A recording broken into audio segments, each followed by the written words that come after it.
Honorable Favour Williams, Minister of Education and Youth. Dr. Cassin Troop, Permanent Secretary, Ministry of Education and Youth. Mrs. Terrian Thomas Gale, Acting Chief Education Officer within the Ministry. Mrs. Sophia Forbes Hall, Chief Transformation Officer, Ministry of Education and Youth. Mrs. Janet Brim, Acting Deputy Chief Education Officer. Dr. Clover Hamilton Flowers, Acting Deputy Chief Education Officer, Curriculum and Support Services Division. Mrs. Stacey Witter Bailey, Deputy Chief Education Officer, Examinations Assessment and Administration Services, Acting. Dr. Lorna Thompson, National Mathematics Coordinator, Ministry of Education and Youth. Dr. Andre Hill, National Literacy Coordinator, Ministry of Education and Youth. Members of the Executive Management Team joining via Zoom, members of the media, and everyone streaming online with us at JIS and on our page at Ministry of Education and Youth YouTube page. Good morning and welcome.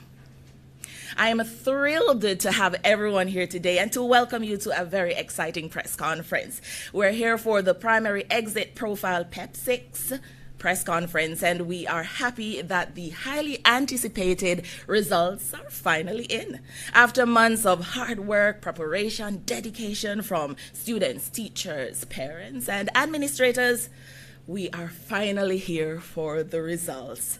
As such, without further ado, I'll welcome our Permanent Secretary, Dr. Cassin Troop, for our official welcome and introduction.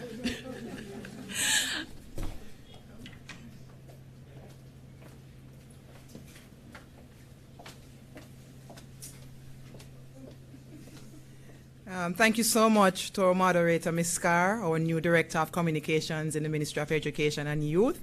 I think she did a wonderful job just now, but notwithstanding, it's my joy to give a special welcome to everyone to our annual press conference when we release the results of our primary exit profile.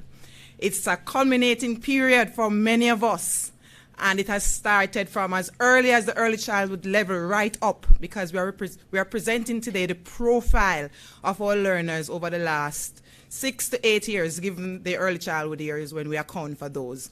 So it's my joy, everyone, to specially welcome this morning the Minister of Education and Youth, the Honorable Favour Williams, the hardworking minister, and today is her moment to just share with you what we have done over the years and to hold us accountable for even greater performance as we move forward. Let me welcome our Acting Chief Education Officer, Ms. Terrian Thomas Gale. It is her shop today that is under review. She's heading the Division of School Services, which accounts for all the schools in Jamaica, and all the team members were on show today. And so I know she's nervous because all the questions and concerns will be laid right at her feet today as we continue to give account for the work that we do in the ministry. Let me welcome all our DCEOs, Ms. Brim, Dr. Flowers, and Ms. Witter Bailey. More so Ms. Witter Bailey, because she leads the assessment branch and she has to work extremely hard with her team to make sure that this exam, our primary exit profile, can stand up to scrutiny, right? That it is fair and that, of course, it is credible and valid. And they work night and day, colleagues. I can tell you, when we're just packing the things and shipping that out and making sure that we can account for every script, I hold Stacey Witter Bailey responsible for that, and she has delivered. Special welcome to you, Madam DCEO. I am proud to have you on my team. Let me welcome all our ACEOs, and of course we have two special members of our team in the conference room with us, Dr. Thompson, who's heading our numeracy team, and Dr. Hill, who heads our literacy team. We normally take them in the conference room because we know there's a focus on numeracy and literacy for Jamaica, and so they have to be held accountable for the leadership of this portfolio. So they are here with us as technocrats just to answer any questions that may come from the public. Let me especially welcome all the other members of the executive management team. You're not in the conference room, but I know you're online and I know you're supporting us.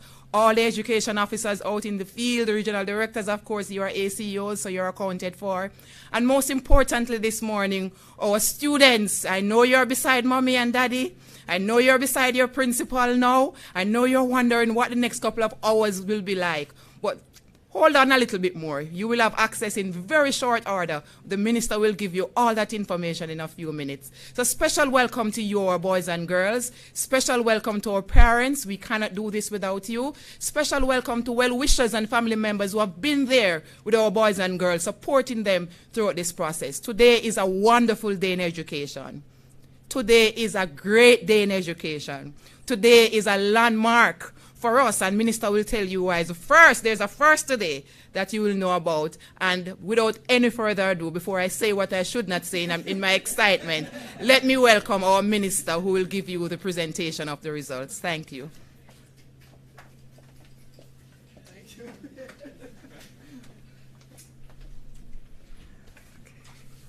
Good morning, everyone.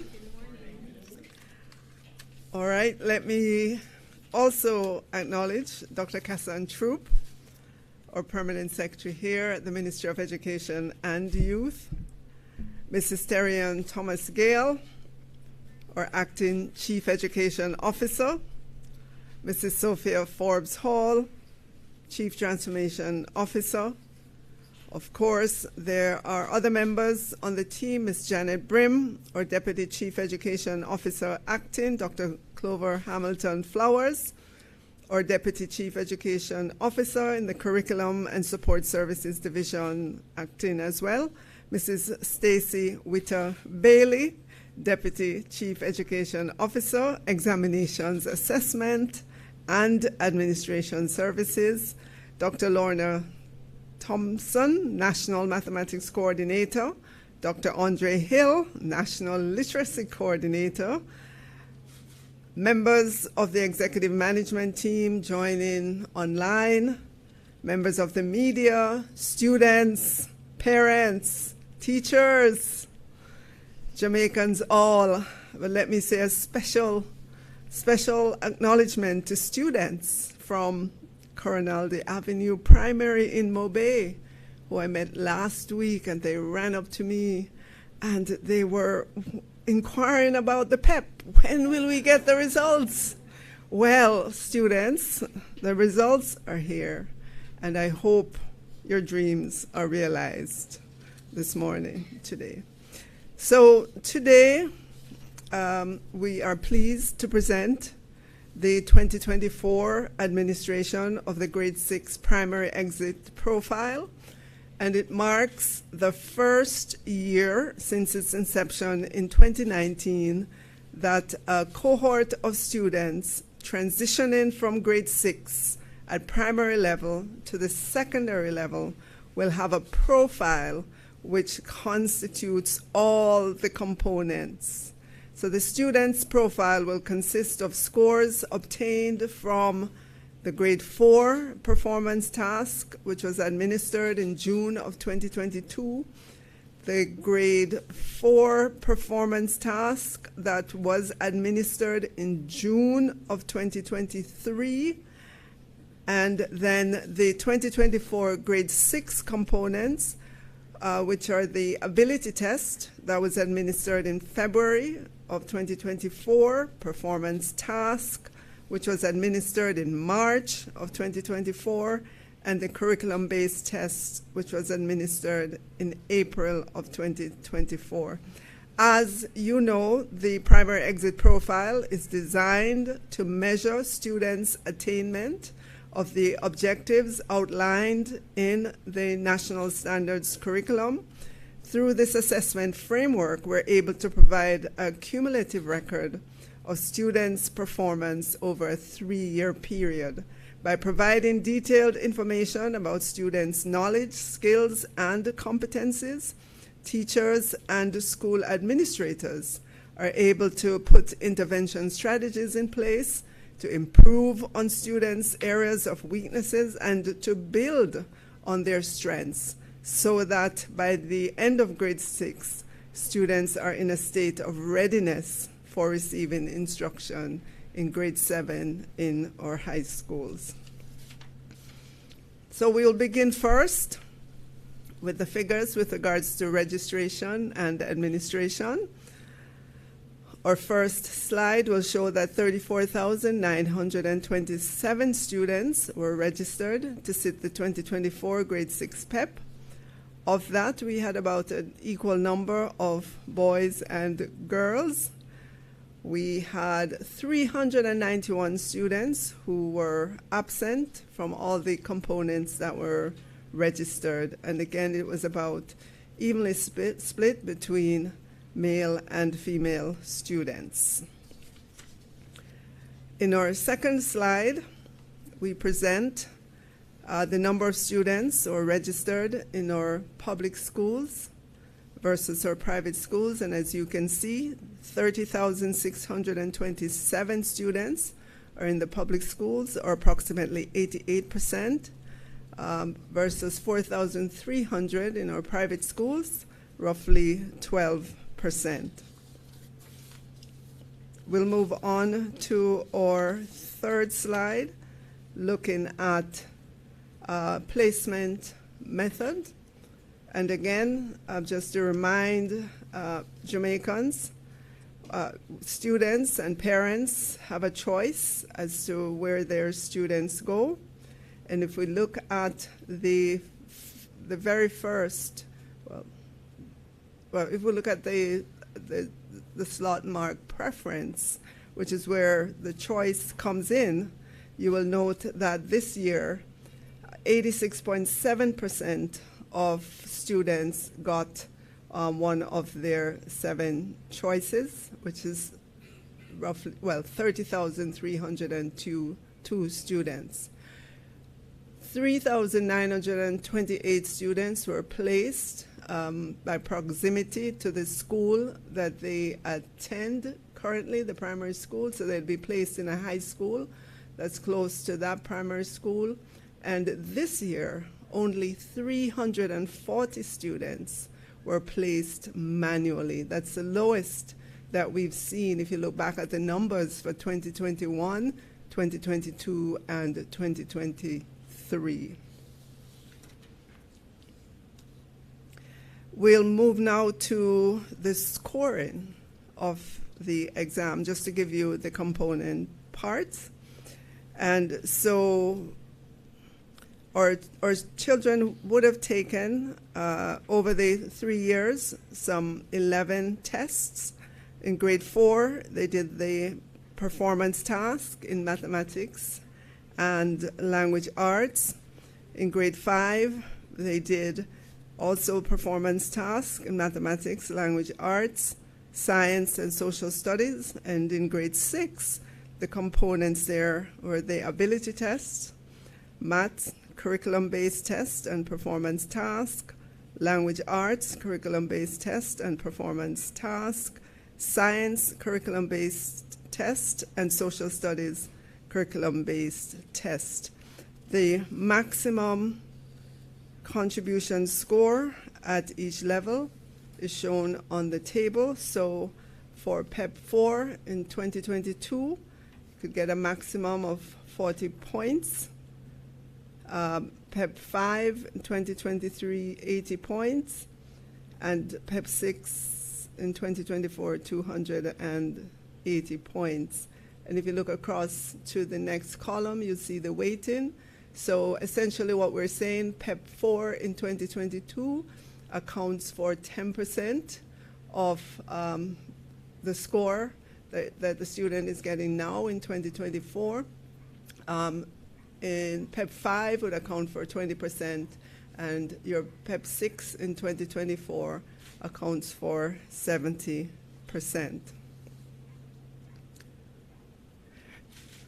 Just to remind Jamaicans as to what we are testing for in these various exams, the grade 4 performance task, these tests are designed to measure students' higher order thinking skills by placing them in a real-world situation where they apply their knowledge and skills to demonstrate evidence of their competence in the subject.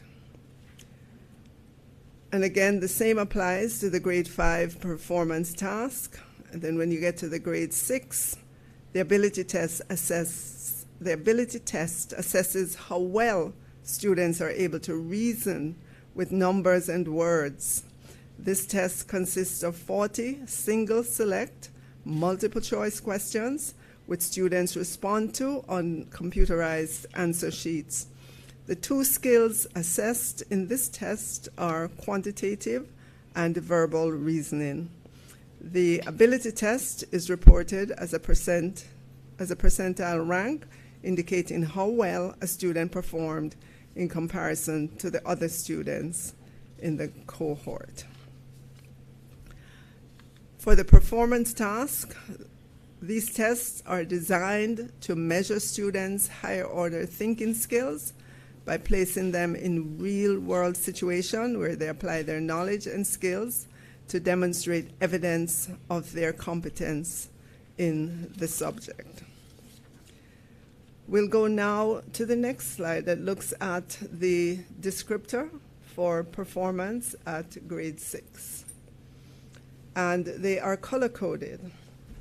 So in the descriptor called beginning, students there demonstrates limited or no evidence of required competence necessary at this grade level as specified in the National Standards Curriculum and will need intensive, ongoing academic support at grade 7.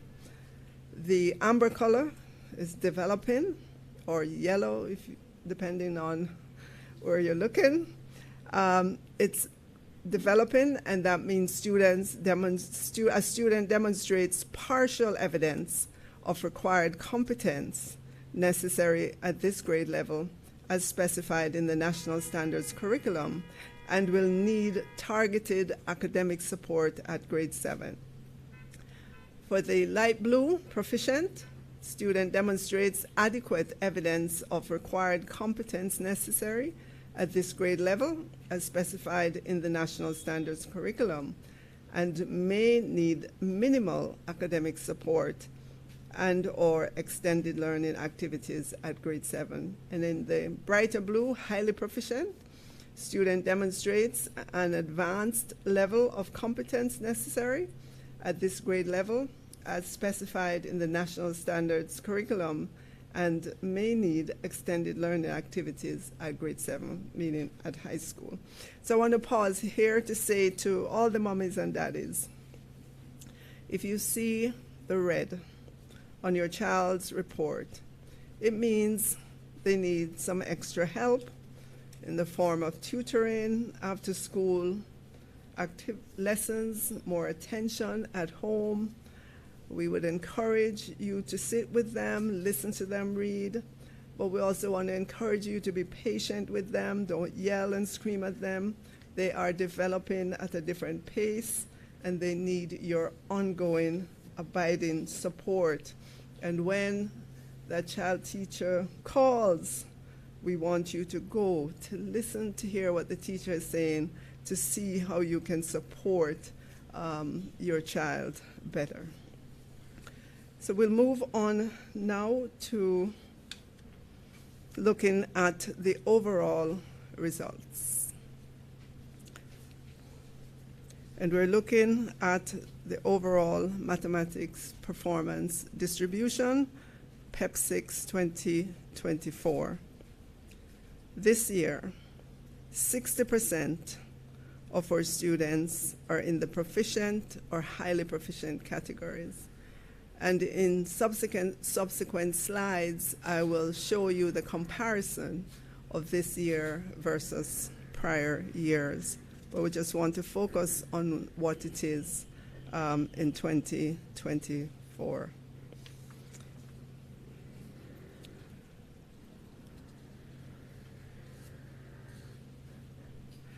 All right, so that is for the mathematics. When we drill down into the mathematics, we note that our students performed well in terms of modeling and data analysis. 84% of the students did well. They're in the proficient or highly proficient category. In communicating, reasoning, 60% of the students were there in those two categories. In concepts and procedures, 58%. Where we have work to do is in problem solving. And so when we go forward and when we look at the intervention that's needed, obviously this is an area in which we have to do better in. We'll move on to the next subject area, student performance in language arts.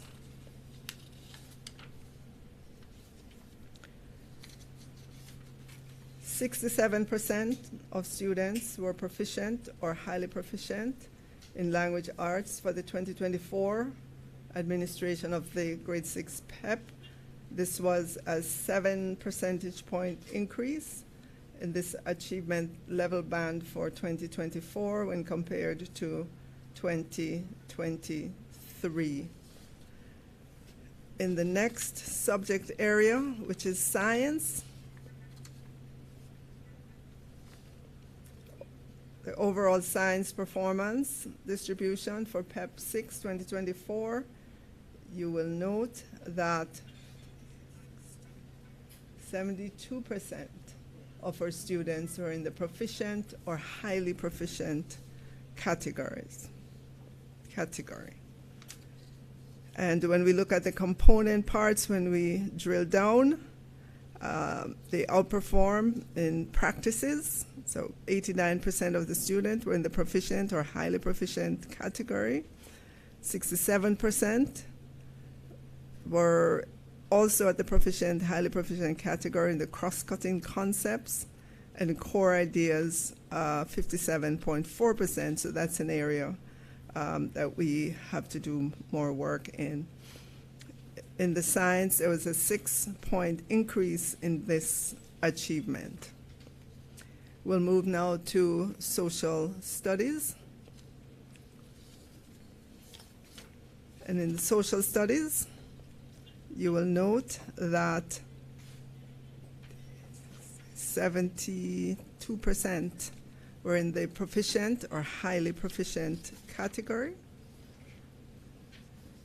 When we drilled down into that, there was very good performance in developing questions and planning inquiries, 79% in the proficient and highly proficient category. In communicating conclusions and taking informed action, 68%. In knowing concepts, 70%. Where we still have some work to do is in evaluating sources and using evidence. 42% of the students were in the proficient and highly proficient, because we've seen where these strategies have helped our students to perform better. And I have just a few more slides to show you the, right, okay. Those may be a little bit busy, but we're able for the first time to compare PEP 2024 with PEP 2023 and with PEP 2019. We could not do that with PEP 2022 because only the ability test and 4 curriculum-based tests were administered then. So if we go back to and look at the 3 tests that we're able to compare, 2019, looking at mathematics, only 41% of our students were in the highly proficient and proficient category then. That moved to 57% in 2023, and now in 2024 it's at 60%. The language arts, in 2019, only 55% of our students were in the highly proficient or proficient category. That moved to 60% in 2023 and 67% in 2024. In the science area, science subject, in 2019, only 49% of our students were in the highly proficient or proficient category.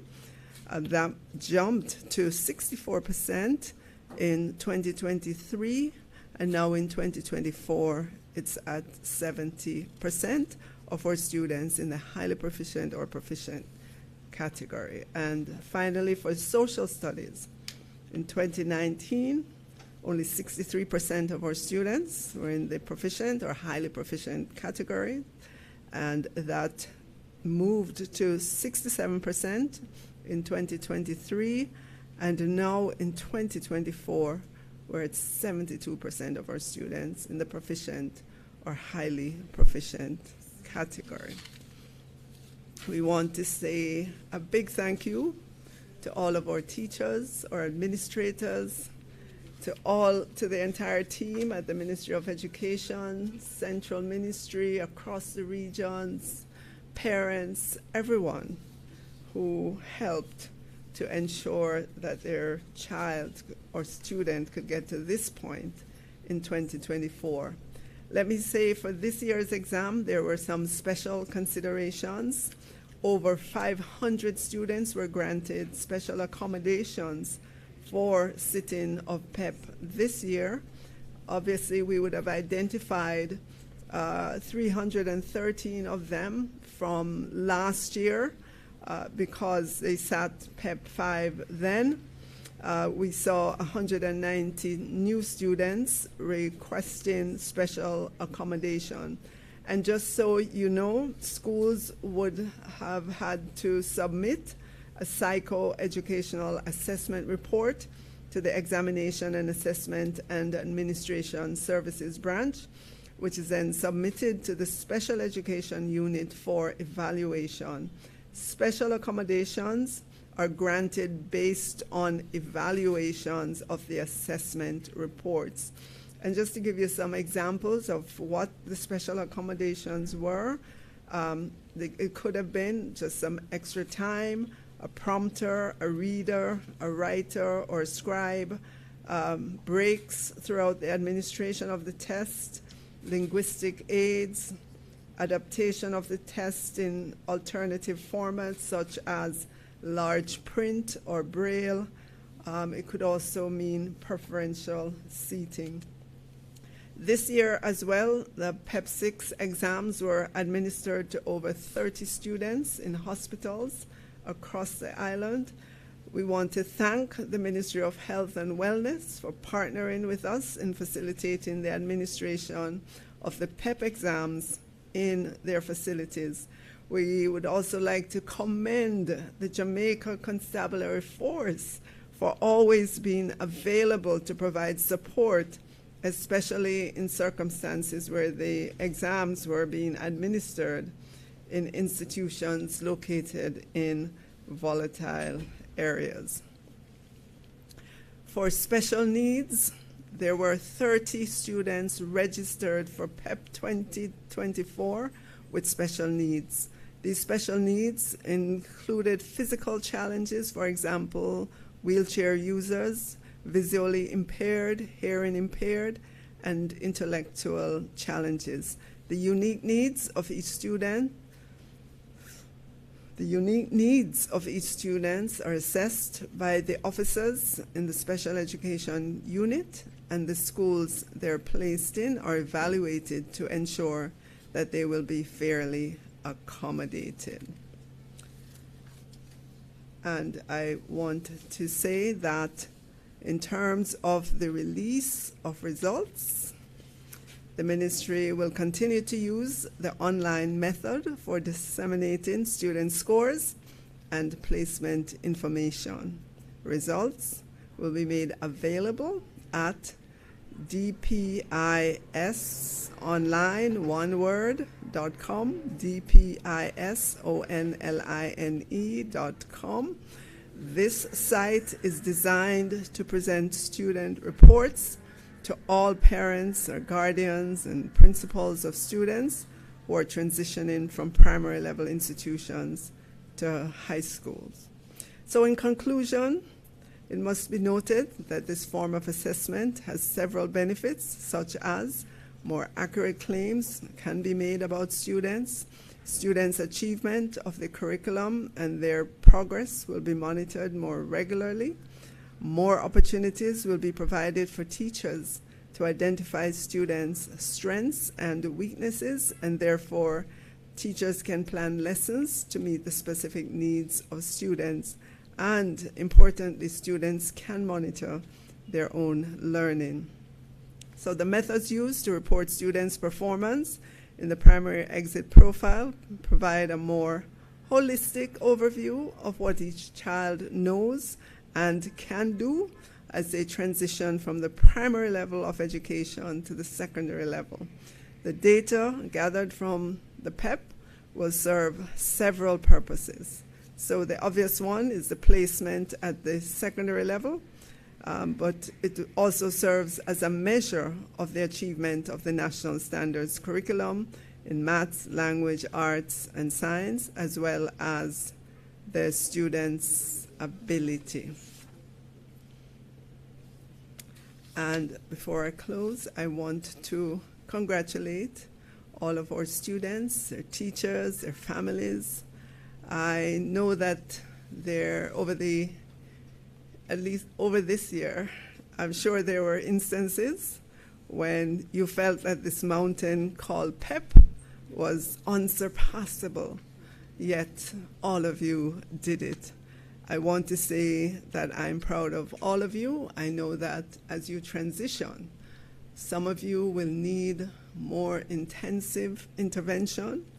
We know who you are as measured by these tests, and our commitment is to ensure that you get that intervention that is needed to allow you to perform at your best. To those of you who are in the proficient, highly proficient categories, continue to be in those categories. We want you to continue to excel. So I call on all Jamaicans to let us celebrate the success of this milestone as our 12-year-olds transition to the very complex world of high school. They're leaving, parents, I'm talking to you. Your students will be leaving a very comfortable environment in which they are used to their class teacher. They only see one teacher. In a lot of cases, they're moving into an environment where on day one, they're going to be dealing with 10, 12, 15, 17 different teachers. They have to find their way around high school. They have to navigate their way through with all the students that are there. In some of our high schools, we have 1,400 students, 1,500, 600, a lot of students. They come from a lot of different families with a lot of different values. And I want to say to you that in high school, your child is going to need you way more than they needed you in primary school. Because remember, they are also going through a stage in which they're beginning to realize who they are. They have to begin to manage their emotions and all of that. So parents, I'm calling on you. This is not a time to let go of your child. It's more of a time to embrace and to support. Thank you.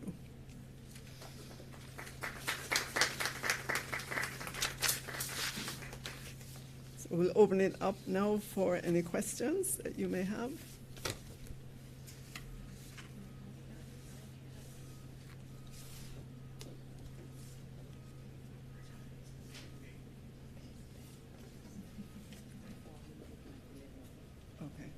All right. It's on? Oh. The platform will open at 12 o'clock today, 12 noon today.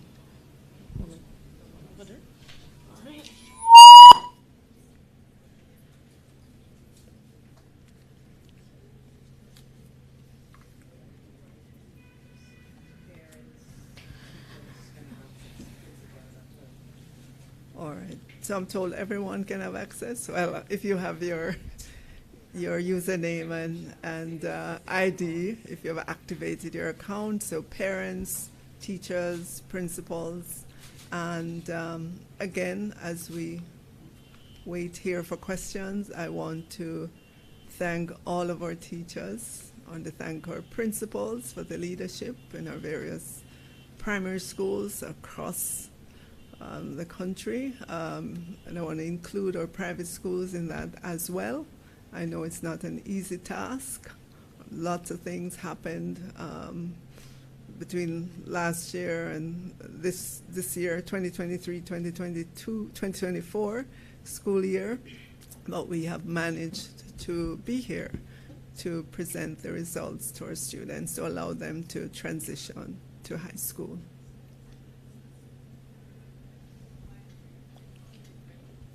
Good morning, everyone. My name is Camille Williams. I'm from the Radio Jamaica, Television Jamaica newsroom. And my question is, so 6 years on, has PEP achieved what it was intended to do when it was initially conceptualized? And I ask this against the background of a Jamaica Gleaner article in April 2013. The Senior Education Officer for Student Assessment in the Ministry, Alison McCollum, had said in 2013 that the advantages of PEP would be it would provide a fuller picture of a student's attainment at the end of grade 6, a more equitable measurement of assessment, as it will also test ability, thereby reducing socioeconomic bias and the effect of poor teaching. She also said it will also reduce the pressure on students at the time of the test, and it will nullify the necessity of students to revise specifically for the test because it will be one of acquired understanding rather than a recall. So has PEP achieved what it was set out to do when it was initially? And I would say yes. Obviously, as we go along, that achievement level will increase. The suite of tests are administered over 3 years, and so it takes away the really high-stake, one-time only testing of the past. I mean, I remember that dreaded exam. The common entrance. If you didn't pass it, you just didn't pass it, you know. So I think the way the exams are structured, are friendly to the students and acknowledge that learning is acquired over time, and it's ongoing. Yep. One last question and I'm done. So when I noted the disaggregated results, I noted that the developing and proficient, most students were assessed as developing or proficient. So you still have a minority of students achieving highly proficient, which I figure would be the ideal. So how does the Ministry of Education plan to review and improve the exams so that you have more students attaining a higher performance? All right, so look at what was done this year. So we would have taken the grade 5 PEP and looked at it, analyzed it, and tailored the intervention to recognize the weak areas identified in PEP 5. Right? And we will continue to do that deep dive into the data so that we can help our teachers, help our students, and as we grow year after year, we would absolutely expect to see that transition into those top categories, especially the highly proficient category.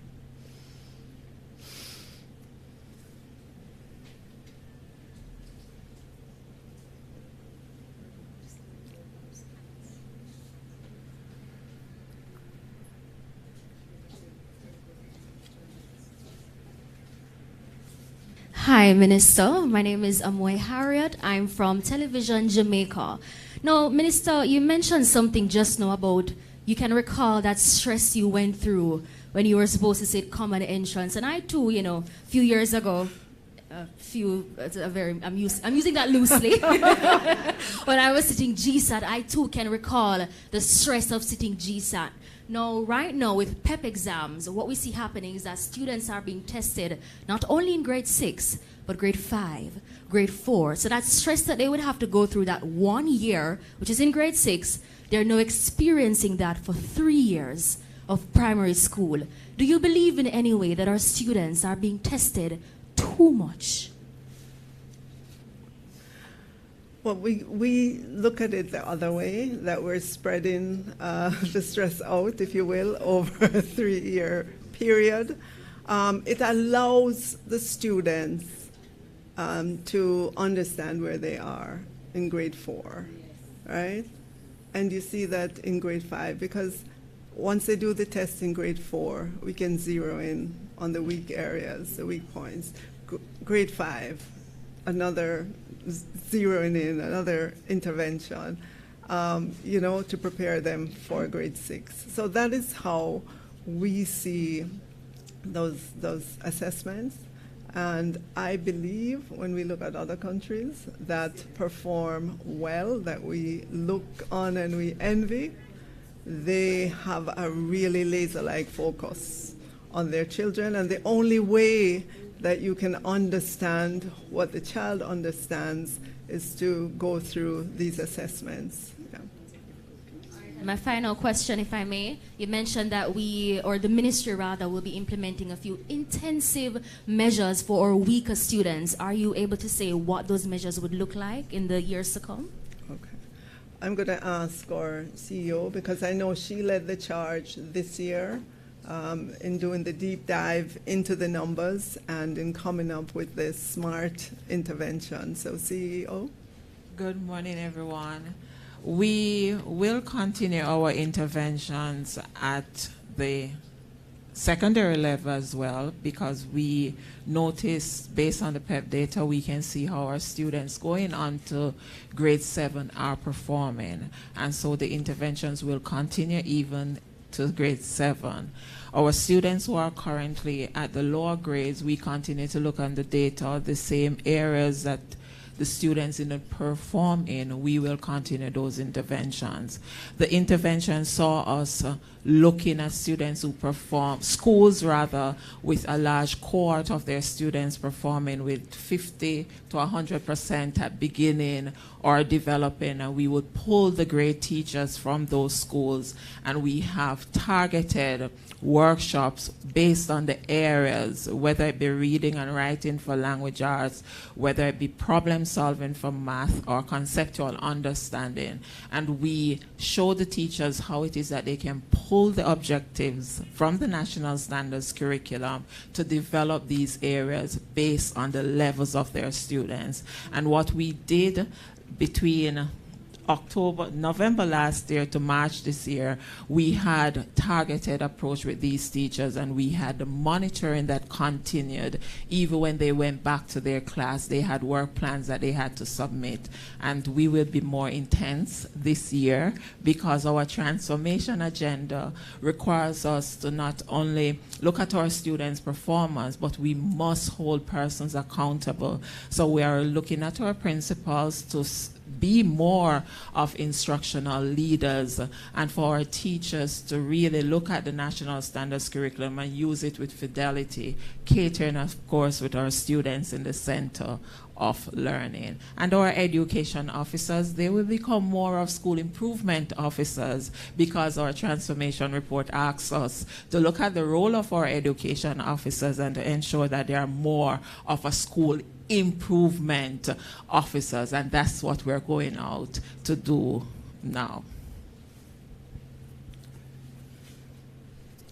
All right, thank you so much. Thank you to all the members of the media. You always show up to help us to carry the good news about education. Thank you.